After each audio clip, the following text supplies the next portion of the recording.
The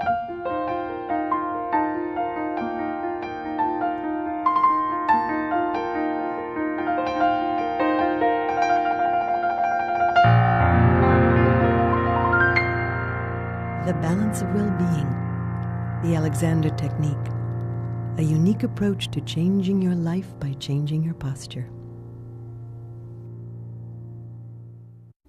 Hello, my name is William Hurt, and it is my fortunate privilege today to serve two undemanding and happy functions.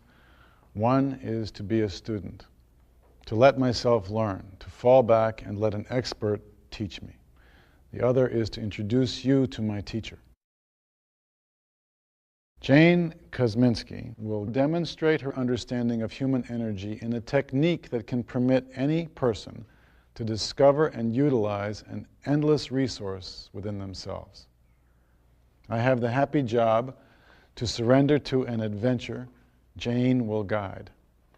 The brief, exciting trip she and I will take together today was first undertaken by an intrepid, generous, compassionate individual named F.M. Alexander. She will tell us all about that and more. Any difficulty for me is now over, as it is my great privilege to introduce to you Jane Kosminski. Thank you, William. You're welcome, Jane. I guess I better do something to earn that high praise. Let's just notice where you're sitting, okay? And without doing very much, I'd like you to begin to free your neck, to let your head move up. I'm going to bring you a little bit more onto your sit bones. And we're going to allow your shoulders to release out to the side. Great. And float on the rib cage. And we're going to breathe. Fabulous. Now, that's the Alexander Technique in part, and that's what we're going to learn about today. It is my joy and delight to tell you about F.M. Alexander, who he was, what he discovered, how it might help you, and then we will do a few things that you can join in on to see if you can begin to observe and work on some of these principles yourself. Frederick Matthias Alexander was a very interesting man. He was born in Wynyard, northwest Tasmania, Australia in 1869, and he died in England in 1955. For some reason, this young man decided to become, of all things, a professional actor. Actually, he had developed a passion for Shakespeare, so off he went to the big city to become a Shakespearean monologist. Almost immediately, he developed vocal problems, and rather serious ones for an actor. He found that he had shortness of breath, and he kept losing his voice, much more devastating. So, he went to the doctor, as most of us would. The doctor examined him, and he could find nothing wrong with his vocal cords. Eventually, there's an anecdote that comes down to us. This is not exactly the way he wrote about it in his book, but eventually he had a rather important engagement, the equivalent of performing for every agent in the city of New York and Hollywood. So following doctor's orders, he did not speak for 2 weeks prior to the performance. But it didn't help. And the night of the event came, he got out on the stage, and in front of a packed house, as the story is told, he lost his voice, and they had to bring the curtain down. Did anything like that ever happen to you? It's the classic actor's nightmare, you know. I used to have it, the nightmare used to be that I had produced and directed and was acting the leading role in an opera, and I would go out there for the first scene in full regalia, face the assembled thousands and thousands, open my mouth, and nothing would come out of it. But actually, there was something that did happen to me. I used to have pretty serious nerves, I think, as any performer does, at different stages of their career. And there was a time when I would come on, and if it was a particularly verbal role, my lips would start to cramp on me. I mean, literally cramp, and they would they would start to close. They would close so tight that I couldn't get them open. I would have to turn up stage and try to pry them apart with my fingers and try to get things loosened up. But it was pretty funny seeing me going around trying to make sounds like this. But I used Alexander technique in solving that problem. Ah. Well, this is really interesting. At the time that this happened to Alexander, of course, there was no Alexander technique. He went back to the doctor like most of us would. I probably would have killed the doctor. But he didn't. He allowed himself to be examined again. And again, the doctor could find nothing wrong with his vocal cords. So he asked a very interesting question. He said, am I doing something that's causing me to lose my voice? And the doctor was honest. He said, probably. And Alexander said, what? And the doctor said, I don't know. So being of a truly scientific bent of mind, Alexander bought 3 huge mirrors and began to watch himself speak to see if he could discover what he did and where he might be going wrong. It is his process and the conscious use of himself that we call the Alexander technique. Now, the question becomes, of course, what did he discover? This is what he discovered, and I'm going to tell you, it took him 9 years. I'm going to tell you, hopefully in 9 minutes. What he discovered is that every time he opened his mouth to deliver a monologue, several things happened. He tightened his neck, he thrust his head back of the cervical spine, and he hyperextended. He pushed into his rib cage. Would you like to try that? Would you like to try that? Yes, Jane. Yes, I would. Go for it. Go ahead. Tighten your neck. Thrust your head back. Push into your rib cage. Say ah. Ah. Ah. It's what, right. Ah. You can hear the sound. You can hear the hoarseness. Yeah. This is what happens to all of us when we try this. And if you do it loud enough and long enough, you too will lose your voice. I have a theory about this. I think he was playing to the second balcony. I think it was the style of acting of the day, and that he was imitating, like lots of young people do, the kind of acting that was popular and exemplary at the time. What do you think? Enunciatory. Yeah. Yeah. Very. So, a lot of tension in it. A lot of tension in it. Maybe as an artist, he was more sensitive. So. I don't know. Anyway, he discovered that not only did he do this activity when this tightening and thrusting and pushing, every time he opened his mouth for the stage, he discovered after an enormous amount of exploration that the same things happened, the same habits of use happened when he opened his mouth to speak to anyone about anything. It was infinitely more subtle, of course, but there he had these same habits of use. Of course, you can see immediately that the first one is going to affect the voice. But the second one was equally serious because of the breath. And the breath, of course, is something without which we cannot be for any activity. So I'd like you to make an experiment for me. I want you to put your hands on your rib cage, any part of your rib cage, and I'd like you to really push your ribs forward so that it's not very comfortable. And I'd like you to take a huge breath. Where does the breath go? It's all jammed up in here.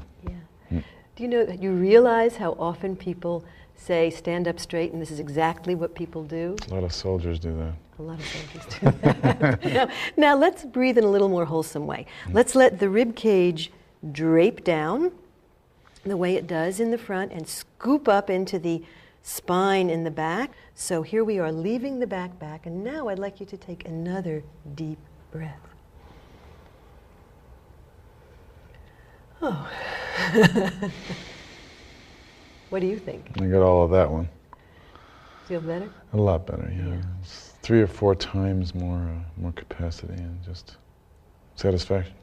I agree. This is very important because we must, I think, agree to include the breath in our awareness. When we include the breath in our awareness and allow the breath to function inside the rib cage 3-dimensionally the way it really does, then we can change how we use ourselves and how we function. Then you might ask yourself, what can I do about this? What am I going to do? I have this information that I do certain things. I may compress, I may push into my ribs, I may do a lot of stuff that is not good for me. What do I do about it? How can I change it? What Alexander discovered was that if, at the very moment when he was about to open his mouth to speak, he could choose not to speak, to pause, to inhibit speaking, and instead he could loosen the muscles of his neck and allow his head to rotate forward and up away from the top of the spine. He triggered a mechanism in the body in which the head moved up and the spine followed. When he did this loosening of the neck muscles and the rotation of the head to allow it to move in the direction of up, he found he could speak without losing his voice. It is this activity or this non-activity that we call inhibition, the choice not to respond habitually. Now that doesn't mean to be an inhibited person. What do you mean by free the neck? Is a person not normally free in their neck? I mean, freeing the neck is the tension habitual, and is freeing it something that would be an unusual thing to do? You have to. Yeah, it would. Let me tell you about free the neck. Every time somebody asks me about free the neck, I have to giggle. When I first started teaching, a man came for lessons because his wife wanted him to. As a matter of fact, she insisted that he come. Right away, I knew I was in big trouble. And as a matter of fact, she came, I think, to the first lesson. And I suggested to this man that he free his neck. And he turned and he looked at me and he said, "What do you mean, free the neck?" And of course, I had just begun teaching. I was quite startled and went into startled response, took a deep breath and said, "To free the neck means to loosen the muscles of your neck, to allow the neck to be soft and easy like a baby's neck. So your children have free necks. It's you and I that run into trouble." What exactly do you mean by forward and up? Is it a large movement, a small one? Is it one that's forced? Is it one that's permitted or allowed? Is it... Forward means forward in relationship to your spine. So let me give you an example. Take 2 fingers. Pretend that they are an imaginary rod running through your ears. Great. Now, if we take the head up and over that rod and back and down, this would be not a good place to be. First of all, I can't talk very well this way. Second of all, I look very silly. And third of all, I can't breathe very well because my whole chest is collapsed. Now, if we free the neck and allow the head to rotate up and over that rod, this would be forward and up. That's the easiest balancing point for the head at the top of the spine. That's forward and up. It doesn't mean that you can't move your head every place. Of course you can. We're people, and we should. But this is the place where you can get the greatest length up the spine when the head is balanced forward and up. Now, the interesting question becomes, how do you do it? I'm going to tell you. This is fun. Let me introduce you to Blanche. Blanche wears a button. William, I'm going to ask you to please read Blanche's button. This button does nothing. Can you? Exactly. In the Alexander technique, we don't do anything. We think. And because of the way our brains are constructed, when we think an image in conjunction with our own anatomy, we can affect change in our musculature, physical change, in our musculature and in our movement. This is one of the principles behind the biofeedback work. This is part of the visualization techniques that people are using today. Both athletes are using visualization technique and terminally ill patients are using visualization techniques. I got it out. It is a vital part of the Alexander work that we think in order to make a change. Now, William, if I said to you, I would like you to imagine your right hand growing out of your left kneecap. The other one. My left kneecap. Yeah. Right. We would be here till the millennia, and I assure you nothing would happen. But if I ask you to think an image in conjunction with your anatomy, something may happen. Let's try something. Okay, you can all try with us. Trying not to interfere with yourself. Let's use the downstage arm, okay? Let's do this. Let's just think about the hand. The hand, imagine it to be an arrow falling into the earth. And I'd like you to think of your forearm, like the shaft of that arrow being drawn down by that arrow. And I'd like you to think of your elbow as hail, following the arrow. And after that, I'd like you to think of your upper arm as rain. Imagine your upper arm falling like rain down forever into the earth. Great. Now, if you lift your hand and measure it against the other one, you might have made a change. A lot. Now, of course, gravity is working for us. I'm not going to lie about that. And of course, but there's something else to remember. So are our minds, and so is our anatomy. Of course, we have not changed the length of the bones. That would be absurd. But what we have done is increase the space in the joints and increase the habitual resting length of the muscle. This is how we think in the Alexander technique. We think to free the neck. We do rotate the head if it's pulling back and down. We do rotate the head forward and up. But we think to allow the head to move up. So we begin in Alexander with observation. What are you doing? What am I doing? Inhibition, choosing not to respond habitually. And then something we call direction. Direction is composed of the four concepts, Alexander's four concepts of good use. To let the neck be free, to let the head be forward and up away from the top of the spine, to allow the torso to lengthen and fan into width, to allow the legs to release away from the hip joint, and to allow the shoulders to release out to the side and float on the rib cage. When we think our directions using these concepts of good use, we make an enormous change in the body. Sometimes we think nothing's happening. Ha! What happens to a lot of my students is they work for a while and go home to visit family. And they've been thinking their directions and doing their Alexander and noticing and choosing not to respond habitually. And they get home and they know they've made real changes in maybe 3 months. And their families look at them and say, you look different. Did you get a haircut? So sometimes it is not obvious to other people what has been going on, but what is obvious is to the person inside how you feel, how you function, how you move, even what you look like. It's like the difference between how this looks and how it actually feels. I mean, to the casual eye, I don't think the movements are that stark. They're not. But the feeling is night and day. It is. I agree. You know, I really agree. Here I am, an older woman, and when you do a lot of Alexander technique, you feel very light. It makes you feel very light and very buoyant and often very happy. So here I am walking around, heavier than I ever was when I was dancing, and feeling lighter. It's very seductive.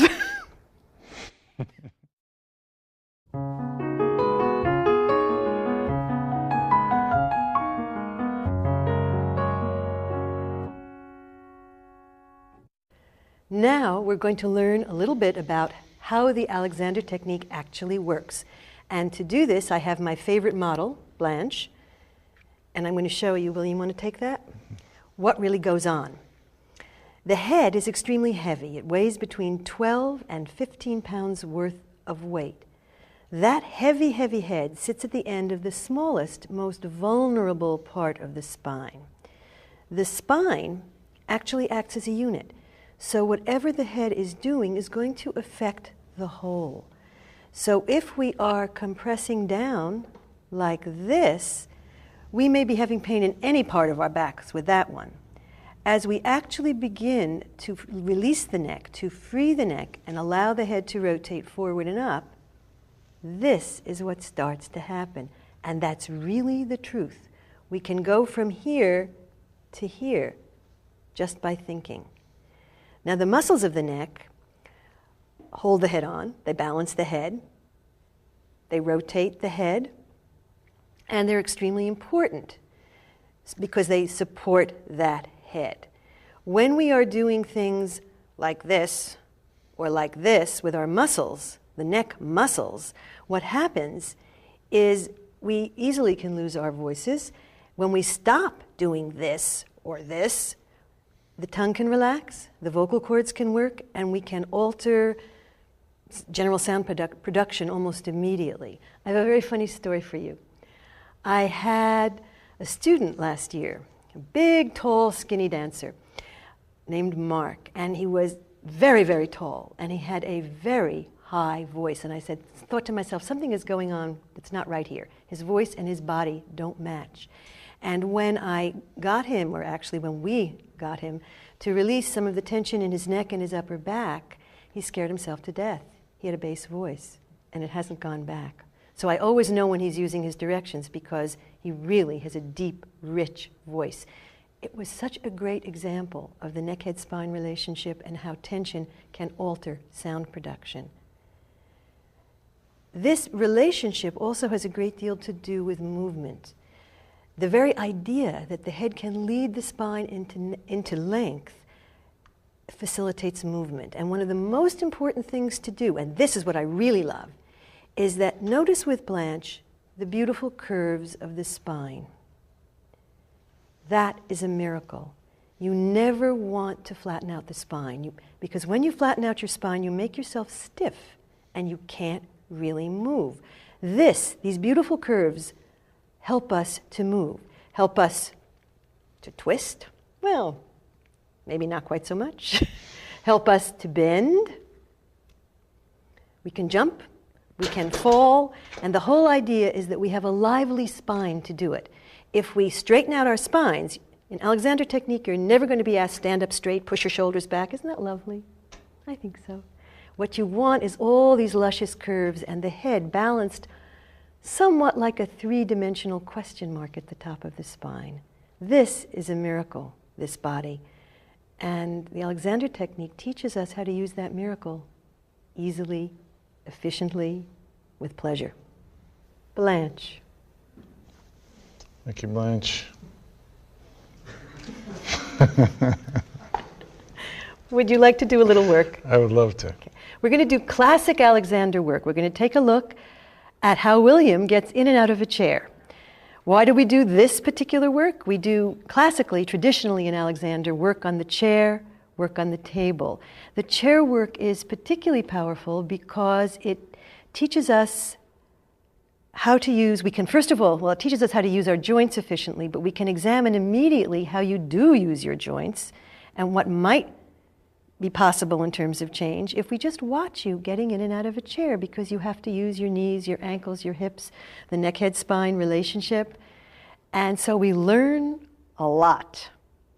And I'm going to invite you all to join us so that you can begin your own process of observation. And we're going to take a really close look at William. You ready? Come on. Okay. Wait. Notice what happens already. Can you see yourself revved to get out of the chair? Okay, great. So we've observed something. Take a moment to think, just to notice what your neck and head are doing, and just to let your neck be free, and to let your head move up. And even now, without any hands-on work, just let your head lead you right up. Fabulous. Let's go.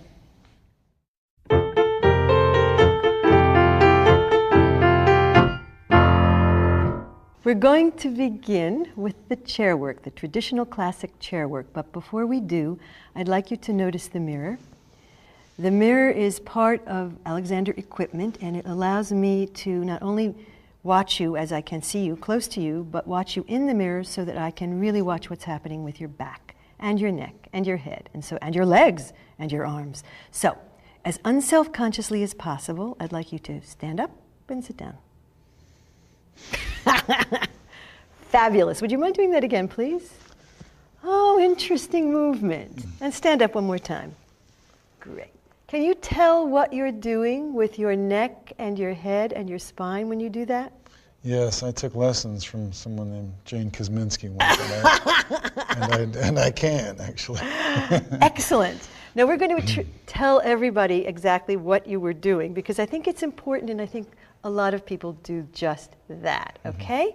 So this is a way that you can tell what you're doing when you get in and out of a chair that may be getting in the way of your ease and your fluidity. Put your hand at the back of your neck where your head and your neck join, okay? And put your other hand at what my colleague Debbie Kaplan says, well, we call it the waist. My colleague Debbie Kaplan says, like the unicorn, the waist is a mythical creature. So we're going to put our hands right there and see, and this is for people who are trying this at home, what really happens if you move slowly into the chair. Okay, and go ahead and do it. That was already very different.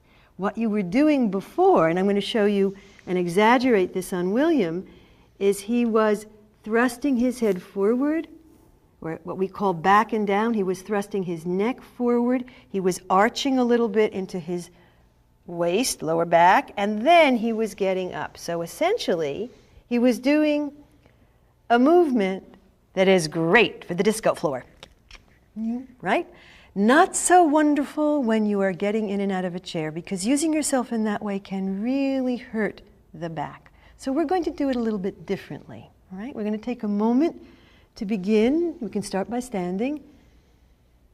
To begin by freeing the neck and letting the head move up, the way we talked about before.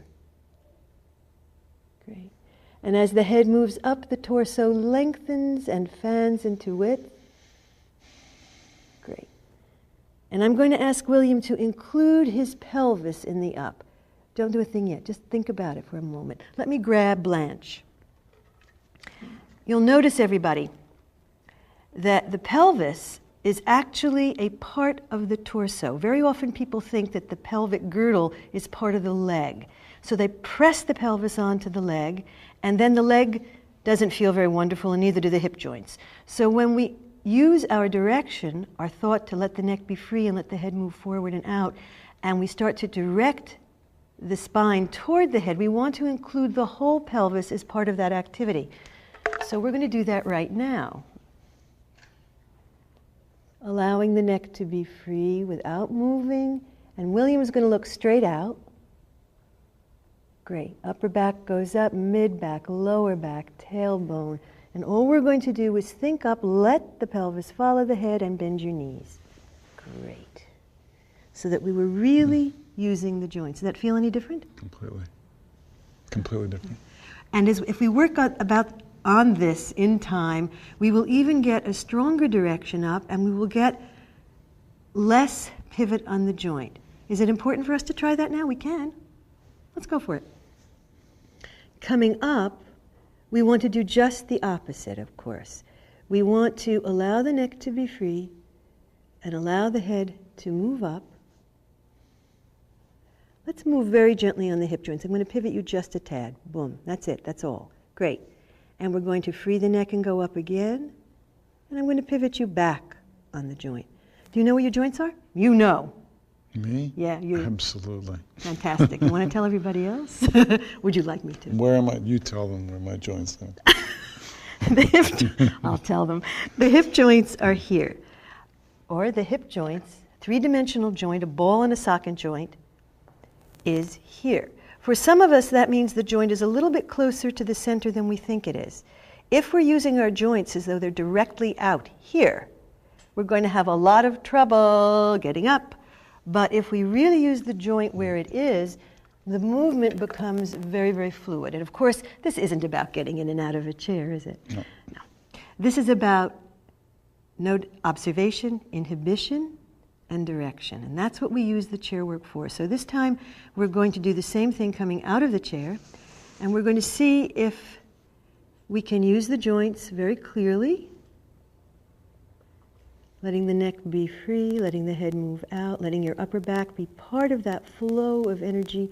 And I'm not going to let you compress your head the least bit back. We're going forward and up. Fabulous. Upper back is part of that. I may stop you at any given moment. Stop now. Because we don't really care if we get out of the chair, because this isn't about getting out of the chair. This is about the process of getting out of the chair. Now you'll notice that your pelvis is following your head, and we can include leaving your back and up. Press your heels into the ground. Come out of the chair. Was that a different feeling? Yeah, it's completely different. So what we notice is that you like to push a little bit into your ribcage the way most of us do. Guilty, trained as a dancer. And that when we stop you at that moment, when you want to really push into your lower back, you can rise more easily and more efficiently. Now, in time, the directions get clearer, the organization of the back gets clearer, the use of the joint becomes clearer. So here, this is definitely not a quick fix. This is a process. It's fun.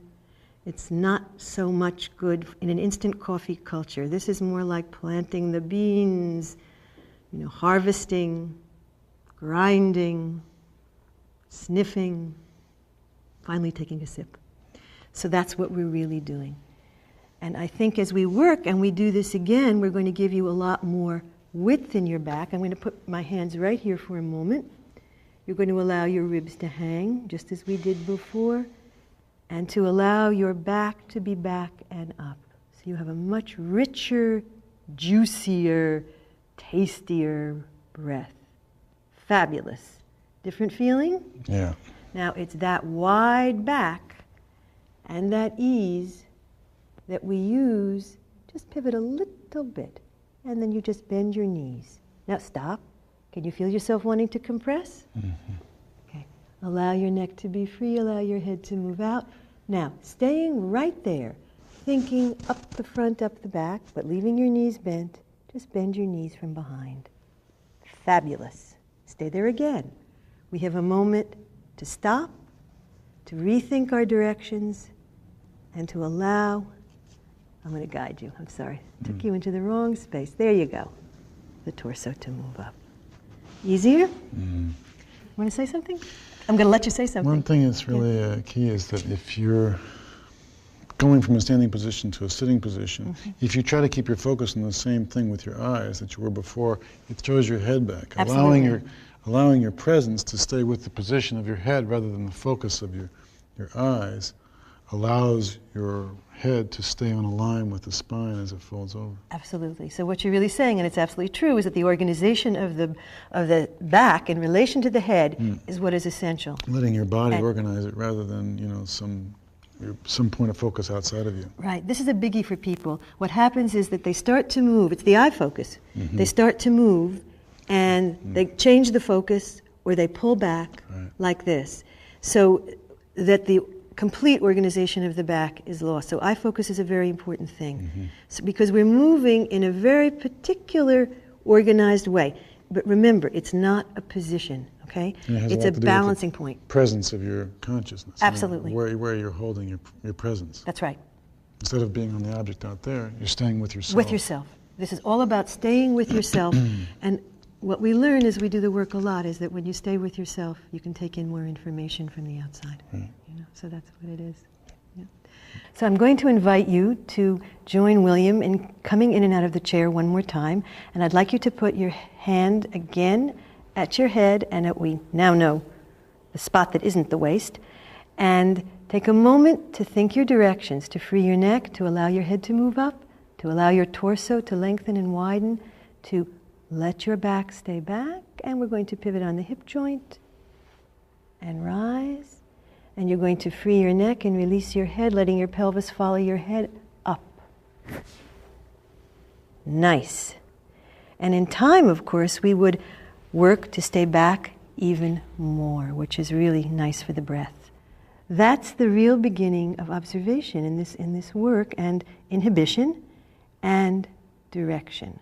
Of course, I've said several fun things, like let the torso lengthen and fan into width, which we do by visualizing, I got that one out, and letting the legs release away from the hip joints in opposition to the torso, which we do, and also letting the shoulders release out to the side and float on the rib cage, which we also do. All the concepts of good use come into play when we really do the chair work. And again, I want to remind people who are watching, this is a slow process. This is not a quick fix. There is time for this change, and the only way to affect the change is to take the time. And that's really important, because I think we all run around rushing like crazy people through our lives, and this is about savoring and being conscious in the moment, which we all struggle for. So here, we're going to, thank you, so I yank your head around. We're going to allow you to think your neck into freedom again, and to allow the head to move up. And I'm going to ask you to begin to allow the shoulders to release out to the side. And float on the rib cage. It's important to notice that, I touched the wrong place again. There are mics on you. That the Clavicle goes all the way out to there. The shoulder girdle is like a bony necklace, and it just floats there. Great. So this is the beginning of the chair work. It's something you can all begin to do by yourselves. It's quiet, it's reflective, and you will find that if you pay attention each time that you come in and out of a chair to what you're really doing, that what you see will change, and your awareness will change, and your movement will change, and in time you will get a very different kind of experience in your body.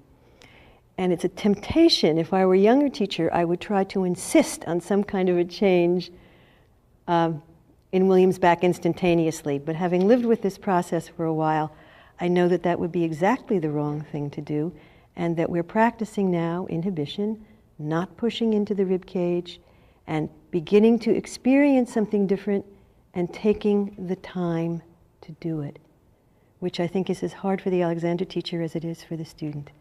So this is the beginning of the chair work, and it's something we can all begin in terms of observation and inhibition. Mm-hmm. Any questions so far? No. You sure? No questions. Okay. No. Would you like to do something? You're positive? Anything you want to do, I want to do. Should we do monkey?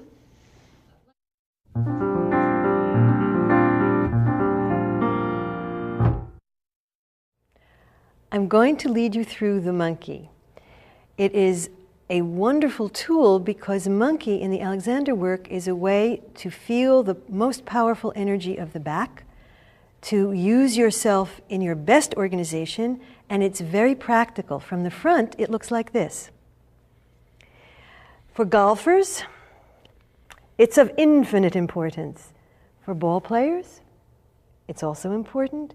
For people who ski, but for those of us who just chop vegetables and brush our teeth, it is also important because it saves the back. You're using your joints. So I'm going to ask William to go into monkey with me. So, William, you're going to begin by allowing your neck to be free and allowing your head to be forward and up away from the top of the spine, letting the torso lengthen and widen. And I'm going to ask you, as you go up, to continue to bend your knees as though you were sitting in the air behind you. That means, everybody, that your pelvis, stay right there, that's enough, will be behind your legs. Notice how the torso is back and up of the legs. And we're going to go into monkey not by pulling ourselves down, but by going up. Wait, let's wait a second. We're freeing in the neck, we're letting the head move up, and we're going to point you up as you bend your knees. Monkey. With the back and up.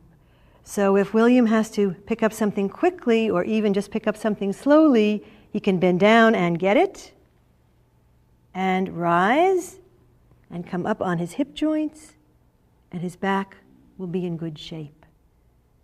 So now let me lead you all through it, and we'll do it together. Continue to breathe. That's important to remember. You can't do movement without the breath. Notice how you're standing on your feet. You want to be standing on the ball of the foot and the center of the heel, both, allowing your legs to release away from the hip joint, allowing your neck to be free, allowing your head to lead the spine up, to lead the torso into length and width, and you don't have to wiggle at all. And as you think up, you're going to simply bend your knees from behind. Stay right there a moment and continue to breathe. Freeing in your neck, releasing your head. Allow your head to point you up on a long diagonal as you pivot on your hip joint. Monkey. So if you needed to pick something up, any place, you would just bend your knees, reach for your luggage, reach for the child, and come up. And come up all the way up on your hip joints. Beautiful.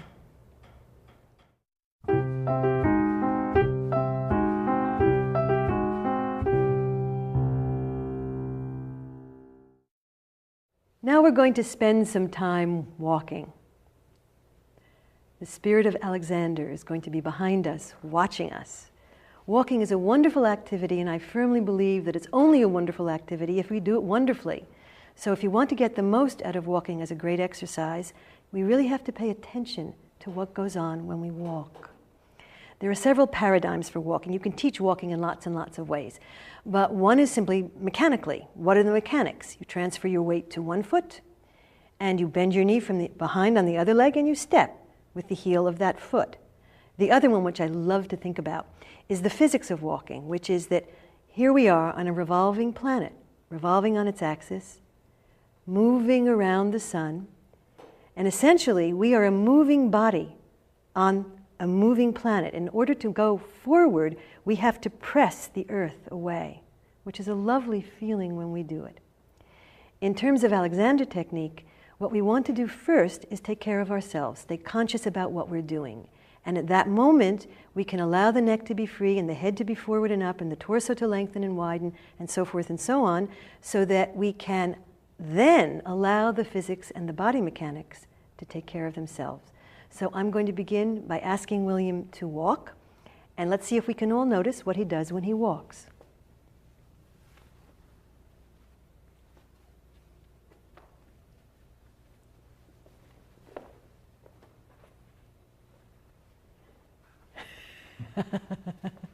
This is an interesting walk, people, and I bet it's some of the things that you do are the same.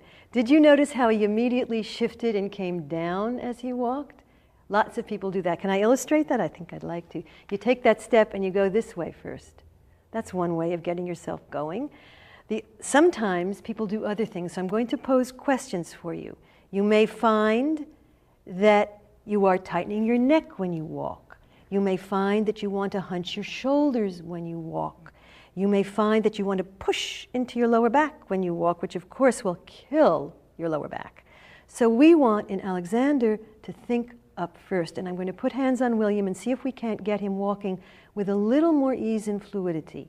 And again, I'm going to remind you, this is a process. There is no such thing as a perfect walk, and that we are simply opening up possibilities, giving you more ways to walk by simply giving you a neutral walk. So stay where you are.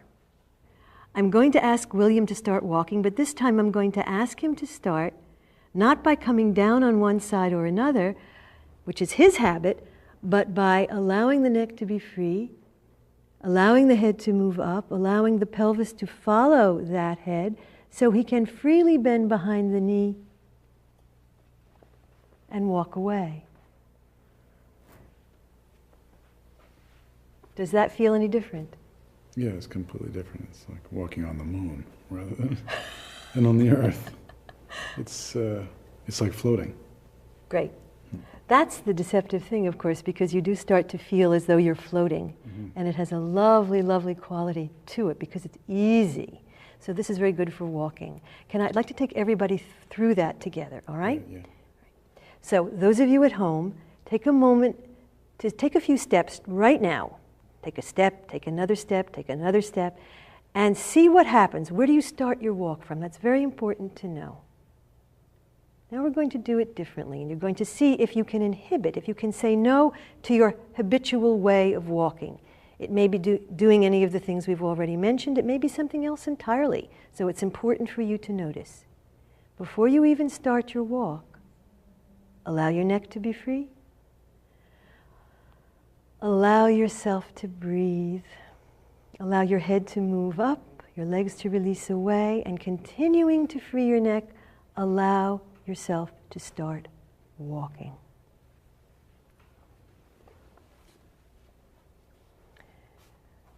Now, of course, we don't in life often have this much time to start walking.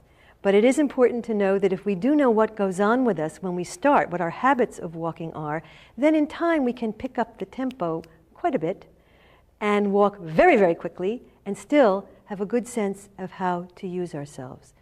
We always want to consider that how we use ourselves affects how we function. And that is the ultimate thing.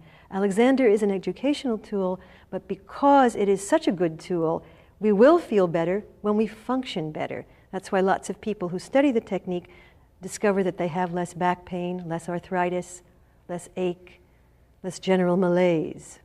And there's one more thing I would like to add, and we can all do this together. I can do it with William and with you at the same time. There's something wonderful in the body that happens when we walk if we allow it to. Anybody remember we have arms? When we walk and the arms really dangle down, very automatically they're going to do something like this, swing. When they swing, something happens to the spine, and that is so wonderful. I want us all to do it together. So free your neck and let your head go up, and very gently, just let your arms swing a little bit. I hope you can feel it, and if you can't feel it, let your arms swing a little more. Do you notice there's a twist around the spine? Great. That is an essential part of the movement of walking. In our bodies, we have this terrific potential, as we've already talked about, to twist. So that really, it's almost like getting a massage around your spine if you allow it to happen, and it's part of walking. So we have tiny space here, but we're going to give it a shot.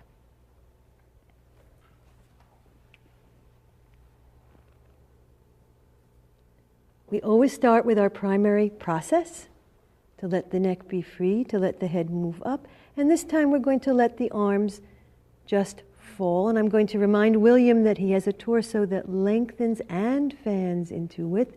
There's tremendous width in the body, and he's going to dangle his arms and start his walk, and let them just dangle.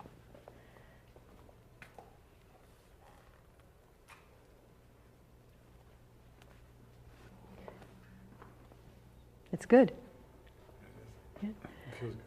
So it's easy, and it's fun, and it's pleasurable. Now the next thing to remember, and you can do this at home on your own, is that when you're walking, you can actually turn your head too, and look up and look down. So there's not some rigid kind of idea about movement. Movement is electric. Movement is exciting. And this is just to free ourselves, to allow us to move more easily, not to get stuck into some kind of thing called an Alexandroid walk. There is no such thing. It's allowing greater freedom in the body and more choices. So this is walking.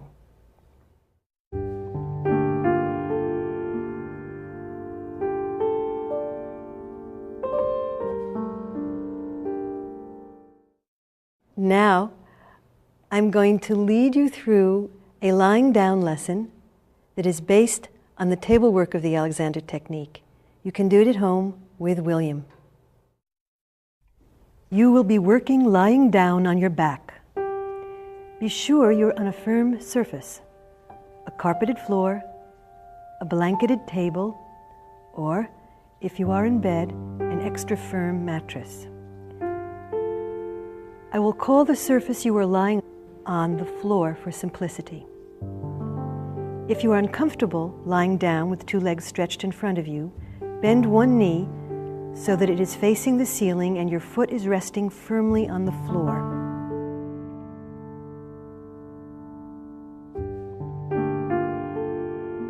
We begin by directing the mind. If you like, close your eyes. Turn your attention to yourself. Are you aware of your breath? Is your neck tense?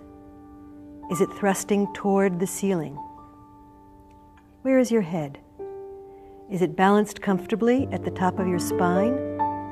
Or is it pulling back from the top of your spine so that your chin is facing the ceiling? Is your back even on the floor, or is one side in contact more than the other? Is the small of your back tight? Are your shoulders resting evenly, or is one higher than the other? Is one leg more turned out than the other? Are your thighs tight? Try to notice where you are carrying excess tension or strain. Take time to observe. There is no rush. Tension and stress vary from day to day. It is important to observe these subtle variations as well as to observe your strong habitual holding patterns. Having observed, don't try to fix anything or change anything. Don't try to do anything. Remember, because of the way our brains function, we can affect change in the body by the way we think, if our thinking works in conjunction with our anatomy. If you respond best to poetic imagery, don't hesitate to use it. You may prefer to visualize your head as a train engine or a boat moving away from the top of your spine, and you may enjoy seeing your spine as cars of the train or a rope following that boat. I'll show you what I mean later in the lesson when we talk about arms. Let's begin with the neck and head. If your neck and chin are thrusting toward the ceiling, place enough books under your skull so that your face can be parallel to the ceiling and your neck can drop back to the floor. You want to avoid pulling your head back and down. You want to allow the neck to soften and lengthen and the head to be balanced well. You may choose to use more books. If you do, be sure your jaw is not jamming into your neck, and also be sure that you do not over-straighten your neck. Place your fingers on your neck so that your thumbs are on the sides of your neck. The tops of your fingers will be touching your head. Now, let's think. Allow your neck to be free. Allow the muscles to soften like the muscles of a baby's neck.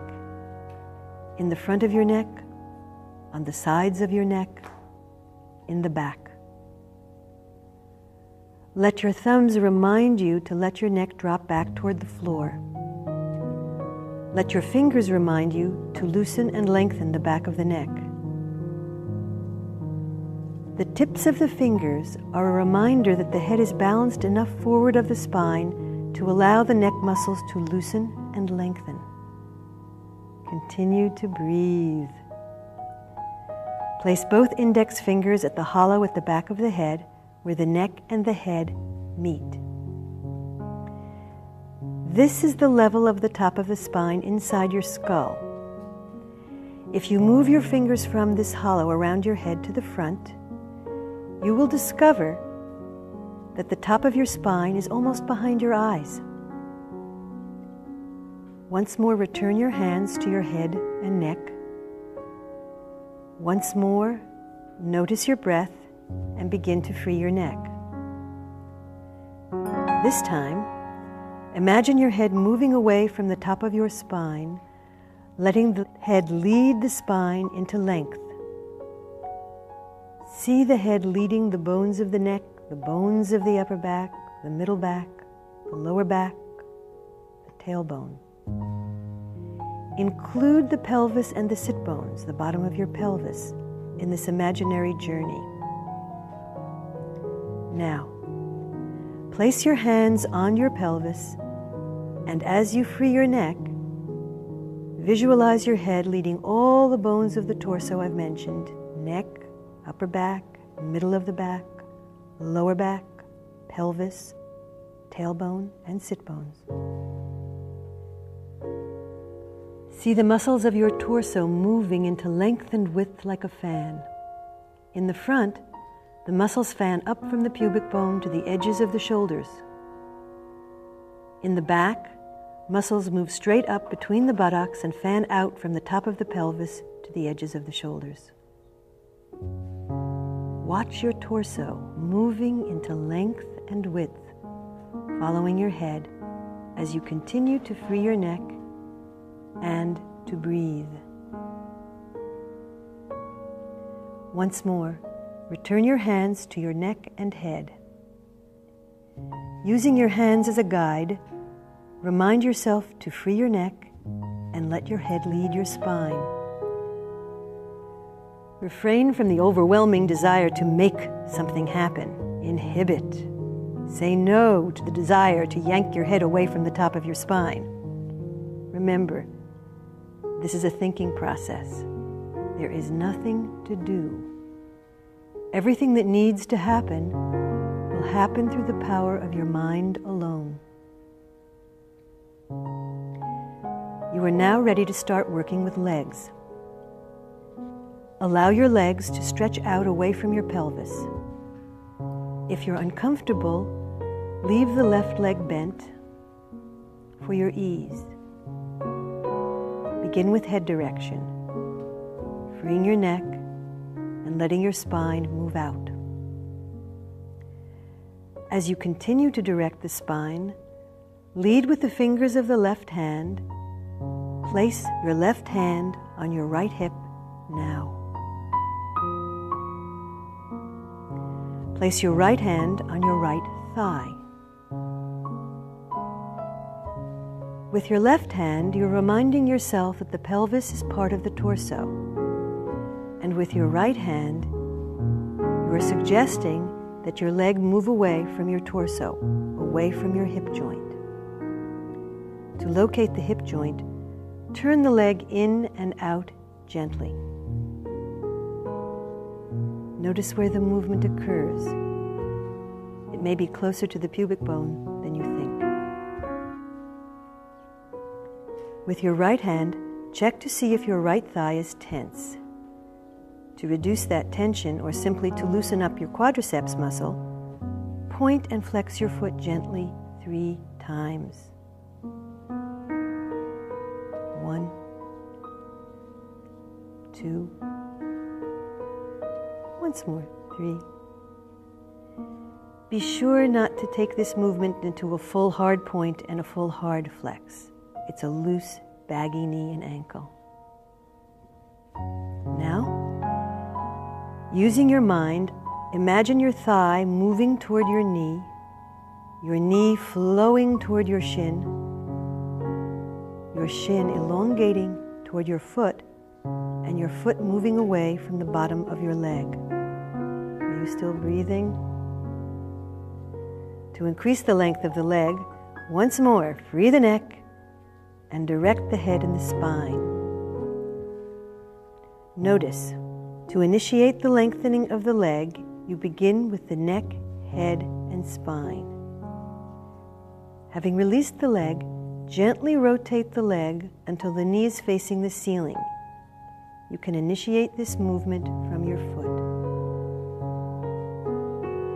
Next, you are going to bend your knee. Continue to breathe, continue to free your neck, continue to let your head lead your spine into length. Now allow your knee to bend from behind and float your knee toward the ceiling. Continue to bend your knee until your foot is resting on the floor. Let your lower leg be to the right, outside of the alignment of your thigh. This will help the balancing of your leg and enable you to let go of the inner muscles of the thigh more easily. Visualize your thigh moving toward your knee.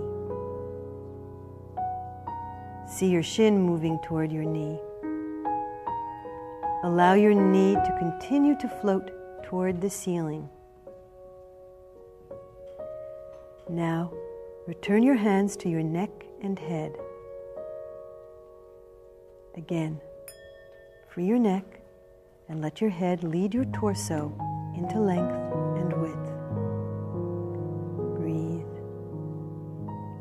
You are going to repeat the same process on the other side. So if your leg is bent, if your left leg is bent, allow it to lengthen away from the hip joint along the floor.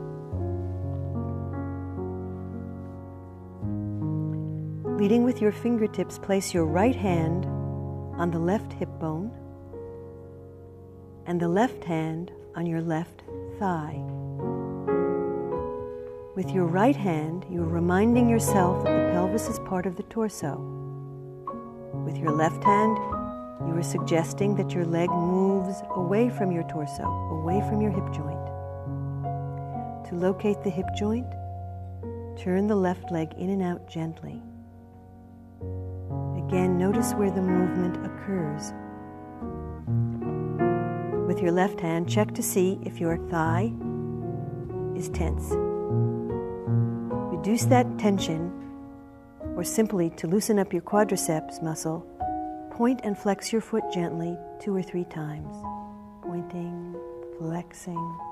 Keep a very loose, baggy knee and a free ankle when you do this. Great. Again, be sure not to do this movement in a full hard point and a full hard flex. Now, Using your mind, imagine your thigh moving toward your knee flowing toward your shin elongating toward your foot, and your foot moving away from the bottom of your leg. Are you still breathing? To increase the length of the leg, once more, free the neck and direct the head and spine. Notice once more that to initiate lengthening in the leg, you begin with the neck, head, and spine. Having released the leg, gently rotate the leg until your knee is facing the ceiling. Initiate this movement with your foot and wait for a moment. Now you are going to bend your knee slowly. Continue to breathe. Continue to free your neck. Continue to let your head lead your spine into length. Allow your left knee to bend from behind and float your knee toward the ceiling. Continue to bend your knee until your foot is resting on the floor. Let your lower leg be to the left, outside of the alignment of your thigh. Visualize your thigh moving toward your knee and your shin moving toward your knee. Allow your knee to continue to float toward the ceiling. At this point, you have changed the relationship of torso to your legs. You may find that your torso feels cramped or shortened. It is important to stretch your torso away from your legs and into its resting length. To do this, you can inchworm yourself away from your legs into length,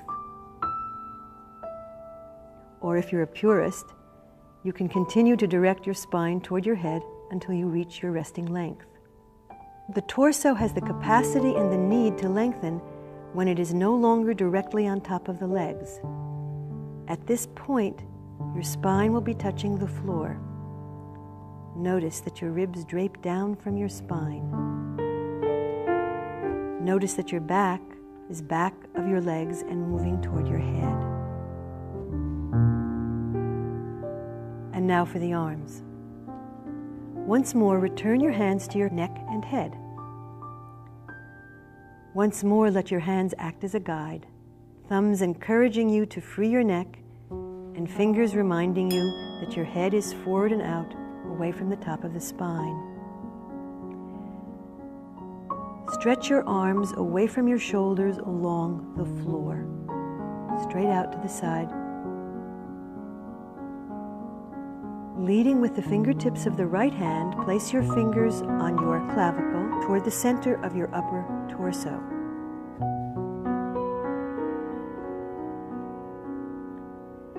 Trace along your clavicle until you get to the top of your left arm.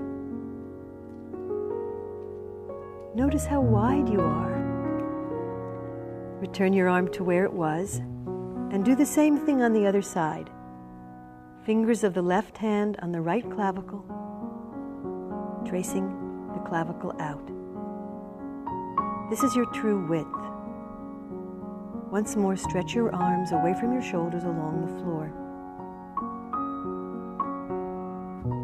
Leading with the fingertips of both hands, move your arms in a large arc until you're hugging yourself with your elbows pointing toward the ceiling.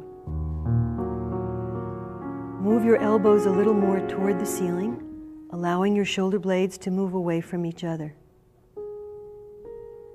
Now rest your shoulder blades back on the table or on the floor, and once more lengthen your arms along the floor at shoulder height. Continue to breathe and to free your neck. As your head moves away from the top of your spine and the spine follows, visualize your arms moving away from your torso. Leave your palms facing down on the floor. Now, for fun, see your upper arms growing like elastic bands toward your elbows. Your elbows like balls running down the street toward your forearms. Your your forearms elongating toward your hands like saltwater taffy. Imagine space bracelets around your wrists. See your hands moving toward the walls on either side of you. Now very slowly, begin to move your hands toward your sides. As your hands move along the floor, allow your spine to move toward your head as though you were a corkscrew in a bottle. Keep them moving. Stop. Are your arms getting tense? Is your neck tightening? Free your neck. Direct your head and spine again. Let go of the excess tension in your arms. Return to moving your arms. Go slowly. Continue to breathe. Take 8 counts to allow yourself to finish moving your arms toward your sides. 1, 2, 3, 4. You can put your hands on the floor. 5, 6, 7, 8. Bend your elbows and place your hands on your pelvis, elbows facing the walls on each side of you. See your elbows moving toward the walls. While you direct your elbows, allow your upper torso to widen in the front and in the back. As you lie there, think your directions, your concepts of good use. From the beginning, let your neck be free. Let the head be forward and out away from the top of the spine. Allow the torso to lengthen and widen. Allow the knees to float to the ceiling. Allow the shoulders to release out and float on the rib cage. Remember, how we use ourselves affects how we function. The balance of the head at the top of the spine and the good organization of the torso affect how we move. When you rise and walk away, see if you can make new choices. Your thinking can guide those choices and create change.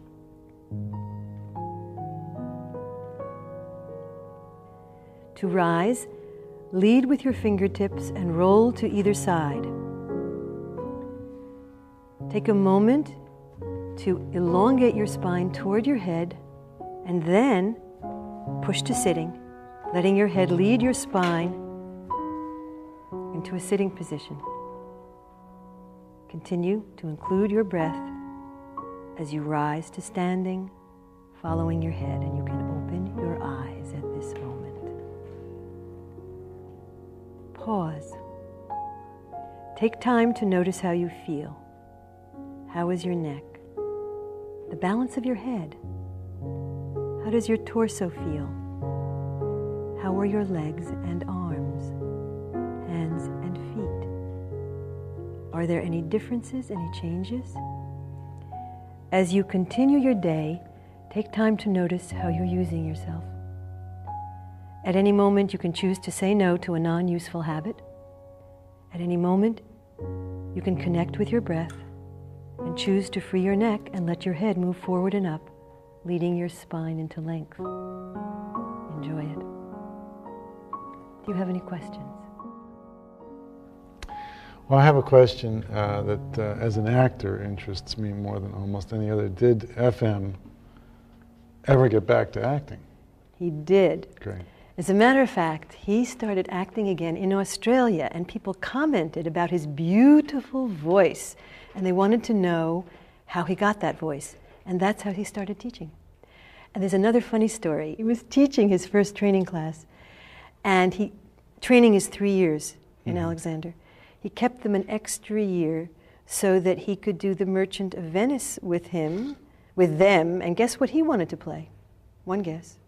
Sherlock. Of course. Yeah, great. And he He did. did it? And there were reviews of it, but I don't know. I haven't seen them, but I know that they exist. Great. And he was working with non-actors, but he was impassioned. He was totally desirous of being Because he on couldn't stage. play Portia. So. No, I guess not. Although... The quality of mercy. If you can't say it. I have another question which has to do with how important the teacher is. And because it seems to me in my experience with Alexander that there's no way I could have understood it from a book or from simple description. I needed and have needed, quotes, hands-on. And I can't imagine, it without Judy, without you. And also, if you answer that, can you tell us where we go to find Alexander teachers? Well, in my experience, a teacher facilitates it enormously. Alexander did it in 9 years, but it took him 9 years to figure this all out, For most of us, a teacher is important because what we're changing is the sensory awareness in the body. Mm-hmm. And to do that, if we have a teacher, it goes much more quickly because the teacher is adding his or her energy. The teacher is actually collaborating with the student, and it's an important collaboration. So you're changing the way the body thinks. That's right. Mm-hmm. So you can begin, we have today, you can begin the powers of observation, inhibition, and your thinking. But if you want to have a richer experience or a deeper experience, you work with a teacher. Mm-hmm. You can find a teacher, actually, if you turn to the credits at the end of this video, because there is a way to get a teacher on the internet, and there is also an 800 number to call and another number. So if you just roll the tape to the end, you can find how to get a teacher easily. When you think about committing to this and as a road for yourself, as a way to help access you to you, when people start thinking about time commitments, what do they think about? Well, that's a really interesting question. Well, I usually tell my students, I don't want to begin to teach you unless you can commit to 10 lessons. Mm-hmm. Because I think in 10 lessons with hands-on, I can give you at least a place to begin. Mm-hmm. All right, so that's very important. I don't like to give a single lesson because people get very confused about what it's all about. Mm-hmm. Even here, there's lots of room for confusion. Mm-hmm. So I like people to commit to 10 lessons. Alexander himself said, give me a student for 30 lessons and they'll have something for life. But that was Alexander. Mm-hmm. That's a very important question. Of course, when people fall in love with the work, they continue to want to do it because they're, like anything else that's of value, the more you use it and the more you stay with it, the more it's there for you and the more it unfolds for you. So that I still take lessons. I do exchanges with other teachers. I care to do that because it empowers me as a teacher and it makes me happier. I mean, I continue to grow in it. I continue to improve in it. And there's no point in sharing this work unless you're continuing to work on yourself. That's the demand. When people talk, honestly about the need for personal contact, even though videos are supposed to replace that in our time, it can't be. It can't be.